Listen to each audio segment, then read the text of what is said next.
Thank you, Chairman. Thank you, organizers, specifically Dr. Bansi Sabu, to invite me. Actually, this is the first time I'm giving this kind of talk, because all the time I'm giving the talk to the basic scientists and researchers about my data.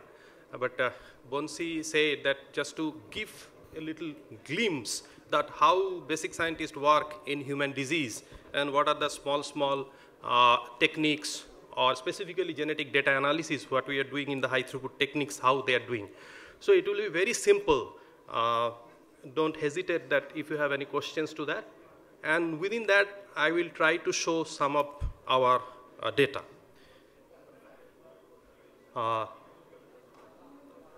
See that in any, like any research, in genetic research also, good data is essential. And in God we trust, and all other must bring data. So good data means when we are collecting all of those things, it will save many of those problems later, like those time saving. It will give the new insight, improve efficiency, reduce the failure risk, anything and everything, like when we are doing those your clinical trials, the same modes of thinking goes when you are collecting those genetic data. Genetic research must be through with the data collection in the genetic research. How it is, like those first thing, if we think, it needs a good questionnaire. And it's the heart of this, any genetic studies. It's not the machines, but this is the first thing, this genetic questionnaire designing and techniques selections. So where we will have to put all of those good questions, when, how, stratifications, specifically in the diabetes or obesity research, we already know that this is very complex. So this questionnaire is the heart of everything. And it takes literally brainstorming between clinicians, basic scientists, and statisticians, and days after days debating, and then after the questionnaires, taking the beta version in the clinic itself, and see whether the patients or the volunteers are becoming bored or not, and then ultimately that test questionnaires come out. So it is actually heart of everything. So then starts the data collections. Here the major role, this is actually a marriage between basic scientists and clinicians, because in India there are very few clinicians like my friend Dr. Yagnik or Dr. Mohan. They are doing their basic research along with themselves. So most of the time we are going and becoming partner or friends with the different physicians, but here is the golden area. If this fails, end of the day we will not get any result, because the stratification, the patient's cleanness, these gold standards is only dictated by the clinicians. Here, all of those anthropometric measurement, because you know you are all diabetologists, so you know it's a type 2 diabetes, it's a mixed basket. I do not know whether all of those type 2 diabetes, actually hyperglycemia, they're the same thing or not. Because end result, what we are measuring, that is the hyperglycemia.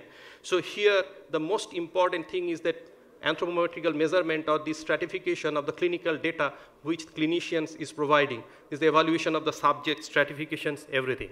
Then comes basic scientists like us, our experimentations and genotypic data collections, selections of the platform, because when we are doing, we know, because genetic disease first is that royal disease, or that is the hemophilia, that is the single gene disorder. If you have a problem in factor 8 or factor 9, you are going to show the bleeding disorder. Those are the monogenetic disorder, and those are absolutely complete penetrance. But here, I'm not sure whether these diseases are at all genetic diseases. So to see this, that there are many platforms. First platform, as I said, those are the candidate gene approach or very low throughput. Then the medium throughput, and latest badge is that high throughput. I will show you all. And then the analysis, the computational biologists or statisticians are very important to find out when they are swimming through those millions and millions data points. So gold standard of phenotypic characterization is the ultimate resource of genetic discovery. So study subjects, there will be this kind of study subject we use is the case control cohort. There are two kind of thing we can use. One is the prospective cohort, which is actually cohort. But when we are using the case control term, that is not actually cohort, but we use that cohort term in a very loosey thing. So if you see that when clinicians are seeing these things, this type 2 diabetes, there are certain inclusion criteria and exclusion criteria. That is very important, and it is being decided basically the practitioners.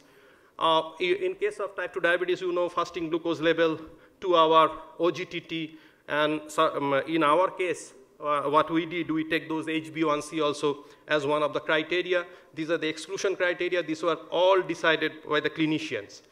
And then they are being collected in the hospitals or in the clinics. But when we are coming, it's the selecting controls is a mental exercise, because patients are always coming to the doctors, but controls are not coming to the hospitals. And controls, this collection is also very difficult, because you will have to go contact camps or in those workplaces to collect them. And in case of type 2 diabetes, it's a late onset disorder. It's another obstacle, you know, that this is the late onset. So which age you will take as a control? 30 years, 40 years, 60 years.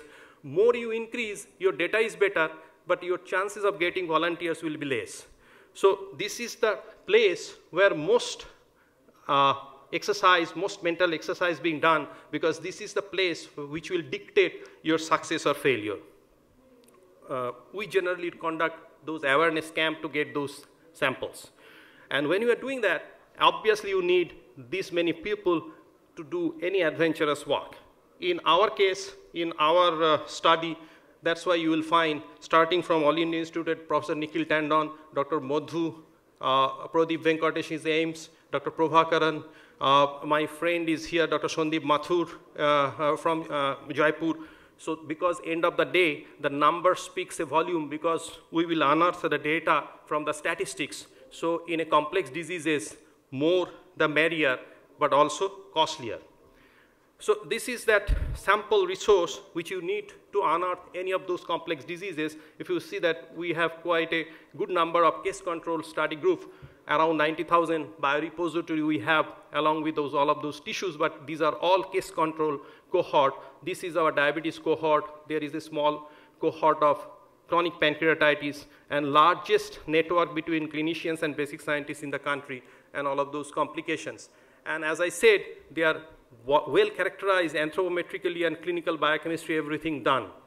And this side is those New Delhi Bath cohort and car surveillance studies. These are the prospective cohort where you measure, depending upon your time, energy, and money, every day or every month or every 6 months, how they developed along with their biochemical features. Because these groups will always give a different kind of genetic background like those. We do not know from here, we cannot unearth those genes which are responsible for rate of growth until and unless you have the prospective cohort. Also, we have now childhood obesity, urban childhood obesity cohort from urban scenario, and they are very well characterized. Now comes that after doing this, what we'll do along with this. So if you're seeing that when the medicine, the medical sciences, basic sciences, everything develop, as developing all of those platforms, engineering, and physicists. So if you see, this starts from the Sanger sequencer, slowly moving, all of those new toys are coming to the market. Instead of one SNP, now you can analyze thousands and thousands and thousands SNPs. Recent advances gives you a simple slide which will contain actually 5 million SNPs. So at a time, you can see thousands of samples on background of 5 million SNPs. So depending upon this, we are re-looking into the same subject with the new tools. So if you see, this is the new loci discovery trend in type 2 diabetes from 2000 to 2014. If you see, this is the way the technology developed, and this is the way you are finding that new genes are coming associated with the disease. So I will go and show you simply those from low throughput, medium throughput, and one high throughput example. This is genotyping technology now comes after doing this after telling those collection of samples and those questionnaires. I'm coming to the technology now when low throughput is a very PCR-based snapshot, because these are gene. So when you are doing those gene, if you have one SNP, single nucleotide polymorphism, or 2 SNPs, then you are using this technology. When you are going to the 20, 35 SNPs, then you are going to those sequenom mass array-based medium throughput technology. And when you want to do that totally unbiased approach of millions of genes. Then you take this microarray based, this Affymetric or Illumina platform. I'm sorry, lately I discovered I did a mistake in this thing, because instead of present and absent, this will be your variant, that susceptible variant and your protective variant. Because if there is a SNP, there can be only two variants. So I'm showing small terminology statistically and what does it means. I will touch one or two of them.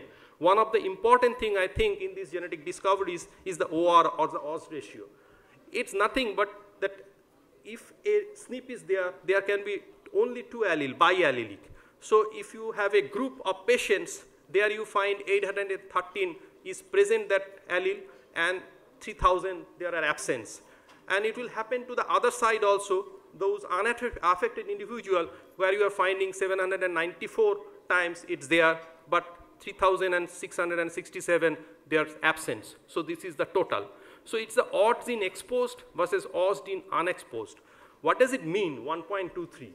That means if I have this susceptible allele, then I have 1.23 times risk to you, that to the control. So it's a minuscule risk, but in complex diseases, when you have too many of those SNPs susceptible, then it shows a cloud effect or pathway effect. So what's next? Second is that Hardy-Weinberg equilibrium. Entire of these genetics is depend upon this HWE. What does it mean? It's mean in an animal group, there is no genetic drift. If there is no gene flow between population, no migration, no inbreeding. So depending upon that is a very algebraic way, P plus Q whole square, that is our A plus B whole square, that is the situation, P square plus 2PQ and Q1, that is the total thing. This is always comes when you are doing these genetics. And third is the p-value, that whenever we are doing something, we can start with one hypothesis. That research question is converted to a null and alternate hypothesis. That means null hypothesis, there is no difference in the population between case control. And alternate hypothesis is that this null is false. To do that, there is another terminology we called, that is that your p-value. So what is that p-value? Is a smaller and smaller p-values provide stronger and stronger evidence against this null hypothesis. So you are looking. So that p equal to 0.27, non-significant. If it is 0.01, highly significant. And when we are doing GWAS, this value should be 10 to the power minus 8. Otherwise, it's no GWAS significance. That means is very strongly associated. So example of low throughput data, this is the candidate gene.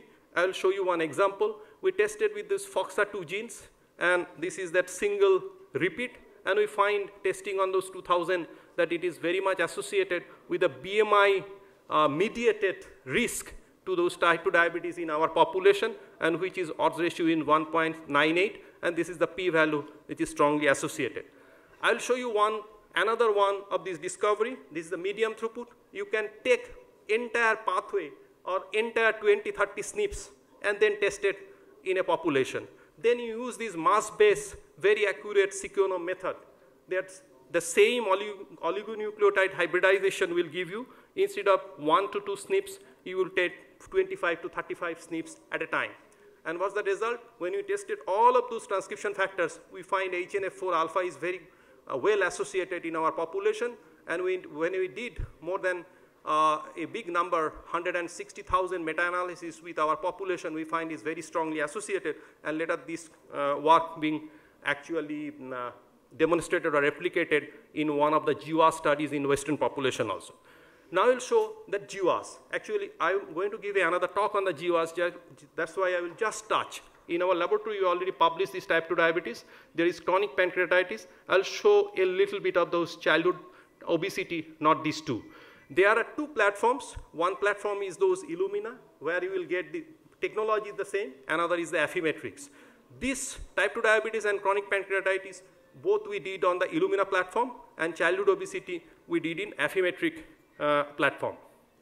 What GWAS can do, instead of one, now you can take entire bodies, all single nucleotide polymorphism possible in one platter and test that. So it needs higher statistical and higher computational capacity. So I'm not going into those details to make you bore. You already know this SNP is a genetic variation, and you should know about those tag SNPs. In the body, there are 200,000 tag SNPs, not more than that. To unearth any address, this 200,000 tag SNPs is enough. But commercial benefit, so that's why they are now selling us 5 million, 2 million SNPs. But end of the day, you will get the same result if you use those 200,000 tag SNPs, because it gives a address. Later, you will have to fine map to get the causal variations that I said. So depending upon the tag SNPs, this is the slide. That's very small oligonucleotides are there. It may contain 1 million this thing. This is the cartoon picture to show how this entire thing being done. These are just that alpine head, and this is the capture hybridization, and in that way there are message this machine is getting unearthed. It looks like those image data. If you take an electron microscope or a very high quality precision microscope, it looks like this. And this final data, end of the day, from the hybridization, you will do those biallelic versions, and then computer will do the analysis. So this is our childhood obesity GWAS. The discovery phase is already done. These urban kits, we took 1,500 those things. This is the entire thing. I will describe a little bit of those, how we did the statistical or stratification analysis of GWAS. How we did, in this is the array. There are sample QCs and SNP QCs. What are the sample QCs? Sample QCs are those very important things you will have to do to get, to avoid type 1 or type 2 statistical errors. Missingness, the sample which are with highly missing SNPs need to be removed because it can be erroneous. Second, heterozygosity. Heterozygosity matters. You know, simple thing is like that XY. When that human sex is being determined, that based on those X and Y. Based on that, we know the heterozygosity, calculate the heterozygosity on the chromosome X, and that if it is too much heterozygosity, it shows that means that sample is actually contaminated. And sex discordance, what is that? That is that by questionnaire you know this is a male or this is a female. But when you analyze that, this genetic data will never flood. It will show you what is that particular person's sample. And if this your result doesn't match with the questionnaire, then we remove the data, that is the sex discordance. And next, this is the minor allele frequency. We'll have to understand there is a theory which is that common disease, common variant and common disease. That means 5% or more in the population means we are taking as a common. So any SNP which is in our population less than 5%, we do not calculate them and we remove them because it takes enormous numbers of population to unearth anything meaningful out of that if that is less than 5% in the population. And missingness, that any SNP missed in the 90% samples will be removed. And then if we analyze, when we started with a huge 500,000, we end up with those 46600 SNPs. And then we analyze them seeing the HWE, which will be criteria to see that all of your samples are from the same population. And then we will see that our result. This each color is depicts of one chromosome. And this is the log value of those p-value. So more higher is the better. And this is the discovery phase. We already show in our childhood obesity that FTO is the known locus. There are lots of different locuses which are very much novel, and I think this is our discovery from our population. What are the challenges of the genetic data management when you're doing these millions data points? One thing is like that they are a different format. So somebody is collecting data on Illumina, somebody is collecting on Affymetrix. So when during meta-analysis, this is one of the challenge we face, how to normalize them. Second is the different type of data, that when clinicians, we are getting those data from different clinics, their formats are different, their occupational records, their district, that normalization is the second phase of obstacles. Third is the volume of data. You understand that 793 GB space for 1500 genotype samples. And if we do new generation sequencing, it comes in the terabytes. So lots of lost computational power is needed to hold this data. Second, there are common errors in the genetic studies. One is that lack of redundancy, inconsistent annotation, multiple storage site, different ethnic samples, because ethnicity-wise also Dravidian sample and North Indian sample will show differences. And analysis challenges in the data analysis, the foundations of population genetics were kept by mathematical deduction from the work of Mendel and Morgan. So little bit of mathematical knowledge or statistical, what I will say, uninhibition is very important thing doing this kind of data analysis. And I already talked about those enthusiastic manpower with computer skills and mathematics and biology knowledge, and it's definitely needs those strong solving capacity, server capacity, and utilization of public data, which will make our study a little less costly. I will not go to this binary application of these things, because end of the day, this is the binary analysis of the computer 0 and 1 we use to analyze those huge data, which will show this is a little interesting to you. If I see those population, this is the African population according to those genetics. This is the Han Chinese population. This is European population, and this is us. So if after doing this analysis, we definitely can say that these subjects are from which and where we can do the analysis. Another, this is the imputational model. Because of time constraint, I will not show you. In my next data I will show. Opportunity is laid by high throughput data. If it is calculated in the complex disorder with a minimal number, it may give the wrong interference, but in the high throughput data, you will get better picture, true picture. This is nothing new to that. Time is up. Hi, yeah, I'm done. I will not go to that. There are two examples I can move out of those, because when you are doing high throughput data, when you are focusing only one disease, it can give you new aspect, surrogate analysis. That is the power of the big data. I will skip that, and if you have any questions, I will take that question now.